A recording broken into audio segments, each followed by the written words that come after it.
நாம் இந்த பதிவில் பெயர்ச்சி அடையும் குரு பகவான் உங்கள் ராசிக்கு என்னென்ன சுப மற்றும் அசுப பலன்களை தரப்போகிறார், அதற்கான பரிகாரம் என்ன என்பதனை பற்றி விரிவாக காண்போம். உங்கள் வாழ்வில் வளமும் நலமும் செல்வ செழிப்பும் பெற எல்லாம் வல்ல இறைவனை உளமாற வேண்டி விரும்பி கேட்டுக்கொள்கிறேன். ஒருவரின் ஜாதகத்தில் எந்த கிரகம் உங்களுக்கு சாதக பலன் தருதோ இல்லையோ, ஆனால் குரு கிரகத்தின் நற்பலன்களை கொண்டவர்கள் சிறிது கஷ்டத்தை சந்தித்தாலும் வாழ்க்கையில் முன்னேறி விடுவார்கள். நவ கிரகங்களில் குரு பகவான் மங்கள கிரகமாக விளங்கி வருகிறார். ஜோதிட சாஸ்திரத்தில் குரு பகவானுக்கு தேவர்களின் குரு என்ற அந்தஸ்தும் வழங்கப்பட்டுள்ளது. இவர் நல்ல பலன்களை அளிக்கும் கிரகமாக கருதப்படுகிறார். திருமணம், மகிழ்ச்சி, குழந்தைகள், நல்ல அதிர்ஷ்டம், அறிவு, கல்வி, பேச்சாற்றல், மரியாதை, நல்ல ஒழுக்கம் ஆகியவற்றுக்கு இவர் காரணியாக உள்ளார். ஒருவரது ஜாதகத்தில் குரு பகவான் நல்ல இடத்தில் இருந்தால் அவர் வாழ்வில் மிகுந்த மகிழ்ச்சியையும் செழிப்பையும் பெறுகிறார். அவர் வெற்றியின் உச்சம் தொடுவதை யாராலும் தடுக்க முடியாது. குருவின் அருள் பெற்ற நபர்களுக்கு அறிவாற்றல் மேம்பட்டு சமூகத்தில் நல்ல கௌரவமும் பெற்றிருப்பார்கள். 12 ஆண்டுகளுக்கு பிறகு குரு பகவான் ரிஷப ராசியில் பிரவேசிக்க உள்ளார். ஜோதிடத்தில் முக்கிய கிரக பெயர்ச்சிகளில் ஒன்றாக கருதப்படுவது குரு பெயர்ச்சி. இந்த ஆண்டு குரு பெயர்ச்சி 2024 மே 1ஆம் தேதி நடக்க உள்ளது.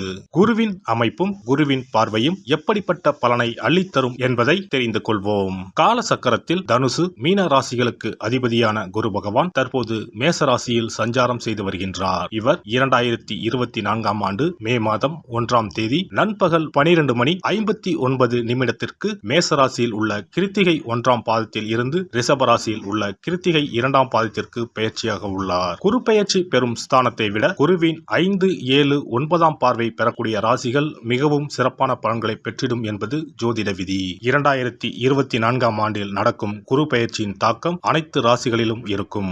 எனினும் சில ராசிகளுக்கு குருவின் இந்த மாற்றம் பலவித நற்பலன்களை அளித்தரும். இவர்கள் எடுத்த காரியங்கள் அனைத்திலும் வெற்றி பெறுவார்கள். நீண்ட நாட்களாக நடக்காமல் இருந்த பல விஷயங்கள் குரு பெயர்ச்சிக்கு பிறகு வெற்றிகரமாக நடந்து முடியும். இவர்களுக்கு அதிர்ஷ்டத்தின் ஆதரவு முழுமையாக இருக்கும். இந்த குரு பெயர்ச்சியானது ஒரு சில ராசிக்காரர்களின் வாழ்வை புரட்டி போட போகிறது. துரோகத்தால் பிரிந்த கணவன் மனைவி, சகோதர சகோதரி உறவு ஒன்று சேர போகிறது. நட்பு என்னும் நஞ்சால் உங்கள் உறவை பிரித்த துரோகியை இனம் கண்டு உண்மையான உறவு யார் என்பதனை அறிந்து கொள்வீர்கள்.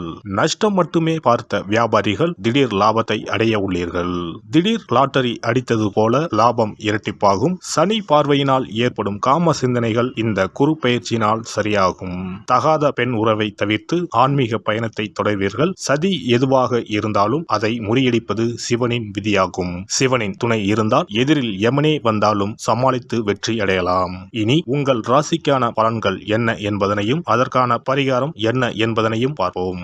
மீனராசி அன்பர்களே, உங்கள் ராசிக்கு 2ஆம் வீட்டில் அமர்ந்த ராசிநாதன் குரு பகவான் மே மாதம் முதல் 3ஆம் வீடான தைரியம், சகோதரம், வீரம், எழுத்தறிவு, விளையாட்டுத்துறை என்று சொல்லப்படும் இடத்திற்கு மாறுகிறார். ஏற்கனவே இருந்த இடம் நல்ல இடம்தான். குரு பகவான் 3ஆம் வீட்டில் மறைந்தாலும் குரு பகவானின் பார்வைப்படும் 7, 9, 11 பாவங்களால் யோகத்தை அனுபவிக்க போகிறீர்கள். திருமணம் தாமதமாகி நிற்பவர்களுக்கு இனிதே திருமணம் நடக்கும்.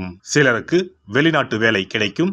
வேலை விஷயத்தில் பிரச்சனை உள்ளவர்களுக்கு நல்ல தீர்வு கிடைக்கும். பாக்கியஸ்தானத்தை குரு பகவான் பார்க்க போவதால் ஆன்மீக பயணங்கள் செல்வீர்கள். ஆலய தரிசனம் மன அமைதியை கொடுக்கும். நீண்ட நாட்களாக ஆவலுடன் எதிர்பார்த்து கொண்டிருப்பவர்களுக்கு பதவி உயர்வுகள் தேடி வரும். புதிய முயற்சிகள் கைகூடும்.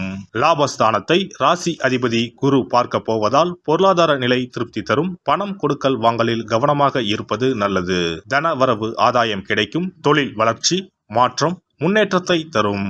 நோய் நொடி தொந்தரவுகள் நீங்கும். ஆரோக்கியம் அதிகரிக்கும். குடும்பத்தில் அமைதி நிலவும். மகிழ்ச்சி பொங்கும். புனித யாத்திரை செல்வீர்கள். பெரியோர்கள் மூலம் காரிய அனுகூலம் உண்டாகும். பெரும் புள்ளிகளின் அறிமுகம் கிடைக்கும்.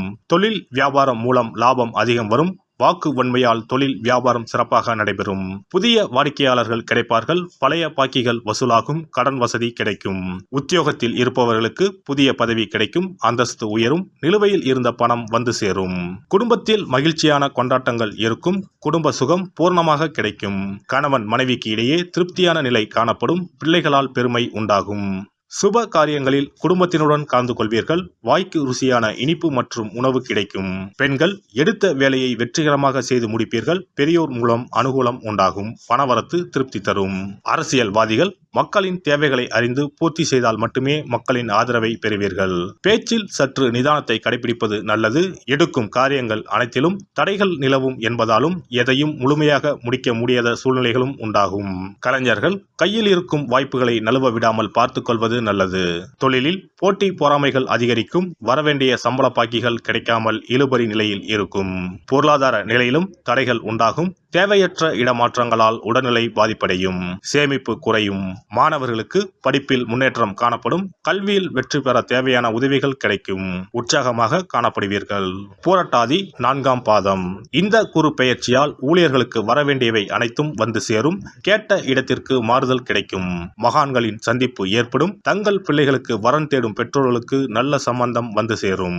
நீங்கள் எடுக்கும் முடிவுகள் நல்ல வாய்ப்புகளை பெற்று தரும். உங்களை ஒதுக்கியவர்களே உங்களை தேடி வருவார்கள். உத்திரட்டாதி நட்சத்திரம். இந்த குரு பெயர்ச்சியால் தொழிலாளர்கள் ஓய்வில்லாமல் உழைக்க நேரும். அதற்கேற்றவாறு கூடுதல் வருமானமும் வரும். தொழில் அதிபர்கள் நினைத்தபடி உற்பத்தி கூடும். புதிய ஒப்பந்தங்கள் வரும். லாபம் பெருகும். வியாபாரிகள் நல்ல லாபத்தை பெறுவார்கள். பழைய பாக்கிகள் வசூலாகும். உடல்நிலையில் இருந்து வந்த சிரமங்கள் முற்றிலும் நீங்கும். ரேவதி நட்சத்திரம். இந்த குரு பெயர்ச்சியால் நீண்ட நாட்களாக தொல்லை கொடுத்து வந்த நோய் மருந்துக்கு கட்டுப்பட்டு விடும். அரசு பணியில் உள்ளவர்கள் உடன் பணிபுரிகின்றவர்களிடம் எச்சரிக்கையாக இருக்க வேண்டும். மேல் அதிகாரிகளின் கோபத்திற்கு ஆளாகாமல் பார்த்து கொள்ள வேண்டும். உடன் பிறந்த சகோதரர்கள் ஒன்று சேர்வார்கள். மனம் ஆகாதவர்களுக்கு நல்ல வரன்கள் வந்து சேரும். ருத்ர ஜபம் செய்வதும் குருவுக்கு வியாழக்கிழமையில் கொண்டக்கடலை நிவேதனம் செய்து வணங்குவதும் வருமானத்தை உயர்த்தும். மன அமைதி கிடைக்கும். குரு பெயர்ச்சி சிறப்பு பரிகாரம். ஜாதகத்தில் குரு நல்ல இடத்தில் இல்லாமல் இருந்தாலோ கோசார ரீதியாக கொடூரமானவராக இருந்தாலோ குரு தோஷம் நீங்க பரிகாரம் செய்ய வேண்டும். தீய பலன்கள் குறையவும் நல்ல பலன்கள் அளவுக்கு அதிகமாக நடைபெறவும் குரு பகவானுக்கு செய்யும் பரிகார முறைகள் உதவும். வியாழக்கிழமை தோறும் தட்சிணாமூர்த்தி வழிபாடு செய்வது சிறப்பான பலன்களை கொடுக்கும். வியாழன் அன்று குரு ஓரையில் நல்ல நேரத்தில் குருவிற்கு உரிய கோலத்தை வடகிழக்கு திசையில் கோலமிட்டு அதன் மேல் முல்லை மலர்கள் பரப்பி குரு எந்திரத்தை வைத்து அதற்கு முல்லை மலர் சூட்டி சந்தன பொட்டிட்டு பொன்னிற தட்டில் கொண்டை கடலை வைத்து தூப தீபம் காட்டி குரு காயத்ரி மந்திரத்தை 108 முறை மன ஒருமையுடன் கூறினால் குருவால் ஏற்பட்ட தீய பலன்கள் விலகும். நல்ல பலன்கள் மேலும் மேலும் அதிகரிக்கும். வியாழக்கிழமை அன்று வீட்டில் நெய் தீபம் ஏற்றி வழிபடுதல். குருவுக்கு உரிய வஸ்திரம் தானியம் கொண்டு வழிபடுதல் நல்லது. வியாழன் அன்று குரு பகவானுக்கு சிறப்பு அபிஷேகம் செய்து மஞ்சள் நிற ஆடை அணிவித்து புஷ்பராகம் வெண் முல்லை மலர்களால் அலங்கரித்து குருவுக்குரிய மூல மந்திரத்தினை ஓதி வணங்கி வர குரு கிரக தோஷம் நீங்கும்.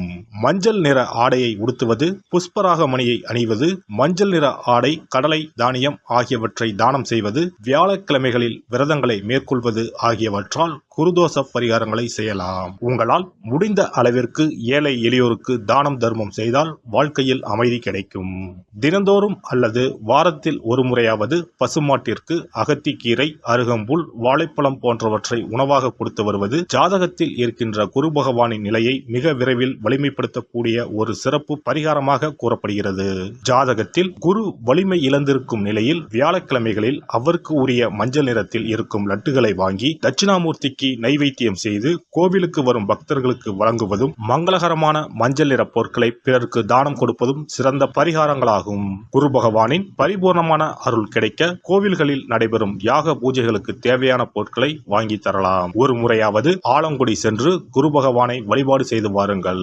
அல்லது தஞ்சாவூர் அருகே இருக்கக்கூடிய திட்டைக்கு சென்று ராஜகுருவாக இருக்கும் குரு பகவானை வணங்கினால் மலையளவு இருக்கக்கூடிய கஷ்டங்கள் கூட கடுகளவு குறையும். குலதெய்வ வழிபாடு நன்மை பயக்கும். முடிந்தால் மாதம் ஒரு முறை குலதெய்வ கோவிலுக்கு சென்று வழிபட்டு வருவது நல்லது. ஒரு முறை திருச்செந்தூர் சென்று முருகப்பெருமானை வழிபட்டு வந்தால் இந்த குரு பெயர்ச்சி சிறப்பான பலன்களை தரும். உங்களின் வாழ்க்கையில் பொருள் ஈட்டும் முயற்சிகள் அனைத்தையும் வியாழக்கிழமைகளில் தொடங்குவதும் நல்ல பலனை கொடுக்கும். குறிப்பாக வியாழக்கிழமைகளில் வருகின்ற ஏகாதசி தினங்களில் நற்காரியங்களை தொடங்கினால் நன்மைகளை பெறலாம். வியாழக்கிழமைகளில் தங்கள் சக்திக்கு இயன்ற அளவில் அன்னதானம் செய்வது குரு பகவானின் நல்லருளை உங்களுக்கு பெற்றுத்தரும். அன்னதானம் செய்வதன் காரணமாக உங்கள் ஜாதகத்தில் இருக்கின்ற குரு கிரக தோஷங்கள் நீங்கி குரு கிரகத்தை பலப்படுத்தி உங்கள் வாழ்க்கையில் நீங்கள் விரும்பிய பலன்கள் தங்க தடையில்லாமல் கிடைக்கச் செய்யும். எல்லாம் வல்ல இறையருளால் நீங்களும் உங்கள் அன்பு குடும்பமும் உடல் நலம், நீளாயுள், நிறை செல்வம், உயர் புகழ், மெய்ஞானம் ஓங்கி வாழ்க வளமுடன். இந்த வீடியோ பதிவு உங்களுக்கு பிடித்திருந்தால் லைக் பண்ணுங்க, கமெண்ட் பண்ணுங்க, ஷேர் பண்ணுங்க, மறக்காம சப்ஸ்கிரைப் பண்ணுங்க, பக்கத்துல இருக்கிற பெல் பட்டனை கிளிக் பண்ணுங்க. நன்றி, வணக்கம். ஓம் நமச்சிவாய. சிவாய நம.